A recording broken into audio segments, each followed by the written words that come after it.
All right, everyone, I'm gonna go through my complete system, clothing layering system for staying warm, staying comfortable through all day sits during the rut. I've done another video going through early season kit, and I wanna start off by saying when it comes to building a clothing layering system, no matter the brand, no matter what you're doing, it is a system together. Whether you're using SITKA like that I'm wearing or anything else, understanding that cotton is no good and how to utilize your base layer, your mid layer, your static insulation, your outer shell, and your accessories to be able to manage moisture, manage your body temperature, and be able to stay in the stand longer is extremely important. So I'm gonna give you my system here. Now, if you watched my early season video, then you can use any of the clothing that I had in there and just add to it to get you into those later seasons. That's the importance and the thoughts on building a system. For me, myself, you're gonna see that there are different layers in here, different clothing pieces, and this is my ideal setup during the rut, but wanted to say that up front. So first and foremost, we're gonna start with your base layer. Your base layer is meant to pull moisture away from your skin, and that is the main reason for having a base layer. Having cotton against your skin, you could have this great SITKA system and you put cotton next to your skin, you're defeating the purpose of it. You sweat, cotton doesn't dry, it's gonna make you cold at that core. So when it comes to hunting the rut and you're getting into temperatures, say mornings in the high 20s, and you say you get in the daytime temps up into the 40s, somewhere in the 40s. So at the base layer, I go with the SITKA Merino 120 long sleeve. I like an extremely thin base layer for about 95% of what I do because this is meant to move that moisture away from your skin. Merino, when it comes to whitetail hunting, helps with reducing your scent, and you can wear it for days and days and days on end without it stinking up, without needing to wash it. So I like that next to my skin. I didn't bring it here, but as far as a bottom base layer, typically I don't wear a bottom base layer unless it's extremely cold. And in that case, typically I'm still gonna go with a thinner one like the Merino 120 bottom and layer on top of it from there. Because if you're hiking into your tree, whether you're mobile hunting with a saddle or a tree stand, or you're going into a fixed stand, if you're hiking in a ways, you could work up a sweat. So I wanna go in with as little on as possible. So to go down to your pants, so my bottom layer, which is kind of my first layer on the bottom over top of the merino boxers that I'll wear on the bottom. So here is the SITKA Timberline pants. So I love these Timberline pants. I've been wearing the Timberline pants since about 2016.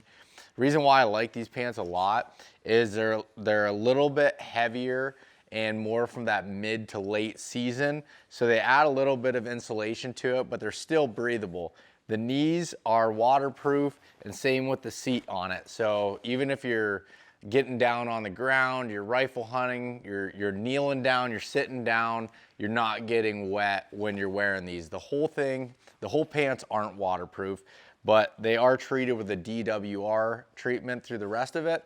So it'll repel some light rains and stuff when they come off there. So love the Timberline pants for that reason. And with inside the Timberline pants, they have removable knee pads that you can put in. So I have these here for saddle hunting. I can put the knee pads in there. Now these aren't the ones that come with the Timberline pants, at least at the time of recording this. These came with my Apex pants that I had, and or the Intercept pants, excuse me. And I just like these knee pads a little bit better, so I swap them between all my pants. All right, to go to the next layer, your mid layer. That is also meant to pull moisture away from your skin, but also starting to retain heat. I've really come to love the Merino 330 hoodie. And I go back and forth. I love the ambient hoodie, the 100 or the 75 as a next layer. And honestly, there's two main reasons on why I tend to go to this more often than not. One of them is the thumb hole. So when you're wearing this, you can put through your thumb and it covers part of your hand, adds a little bit more insulation with your hand without losing the dexterity of your fingers. And then it has also a built-in face mask. And this face mask is made out of merino. It's super soft.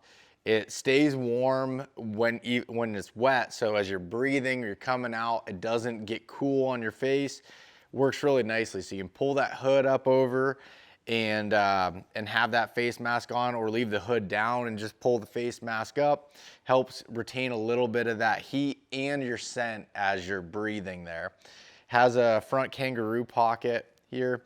And so I have this in and if you've noticed, everything so far had been in a solid color. And I wear it for a variety of different things. You can get it in camo, you don't have to. It doesn't really matter to me.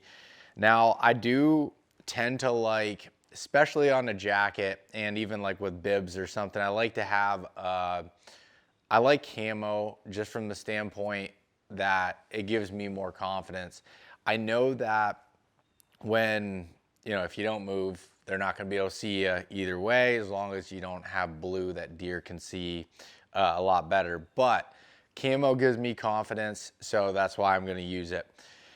Now going to the next layer. This is a layer that goes in and out of my pack depending on the daytime temperatures. It's a static insulation layer that goes over the top of my mid layer and then underneath my outer shell. And this is the Ambient 200 jacket.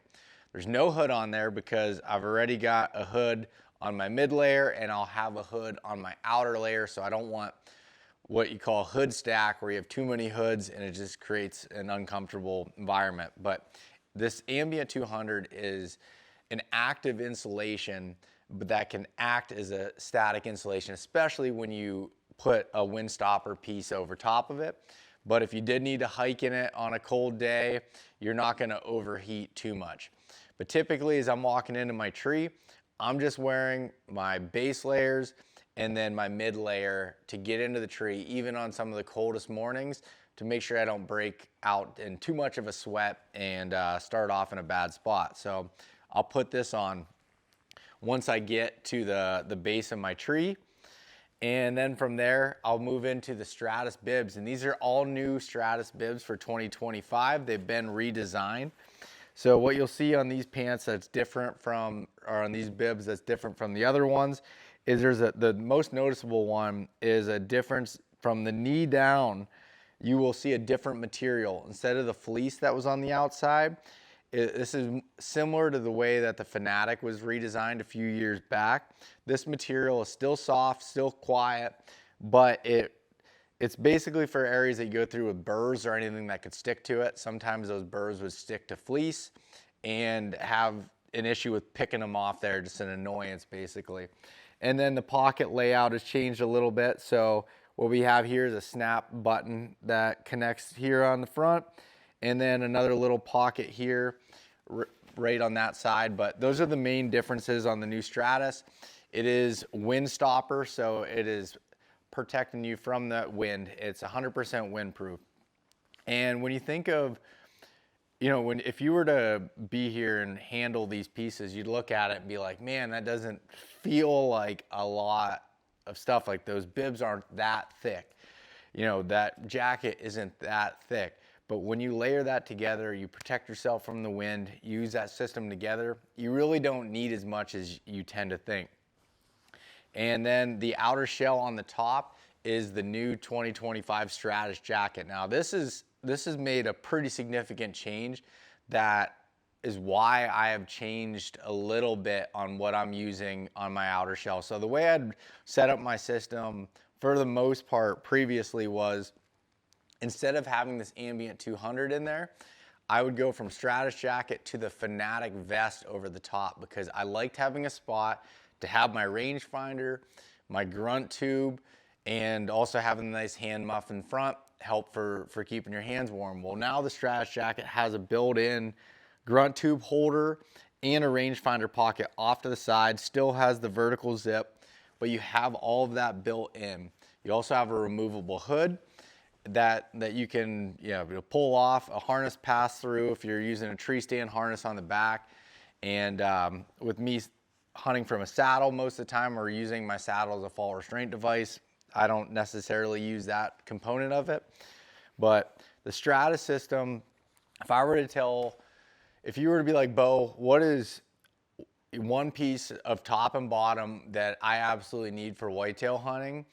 With everything else aside, I'd say the Strata system. I wear this piece 90% of the time through the season. The Fanatic is really awesome for being super warm and in that late season stuff. I just don't find that I use it not even close to as much as I do the Strata system. So, all right, so now that's my main clothing layering system. Now these other components are just as important, because the next thing is your head, your feet, and your hands, keeping them warm, because those are the places a lot of times you lose heat that come out of those extremities.